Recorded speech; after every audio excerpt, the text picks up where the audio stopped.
Hello, good morning po. Nandito po tayo ngayon sa LTO sa Barte, Quezon City. Magpaparestro po tayo ng ating motor with sidecar. Alamin po natin kung magkano, papaano at gaano katagal. Dumating po pala ako rito ng mga alas 8 ng umaga. Ayan. Ang una ko pong pinuntahan ay nagpa-insurance. Ang binayaran ko po sa insurance ay 560.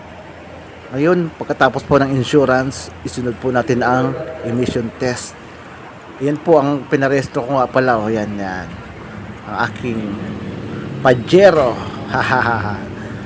Emission test. Ang binayaran ko po sa emission test ay 570. Pagkatapos po ng emission test, inspection po ng motor.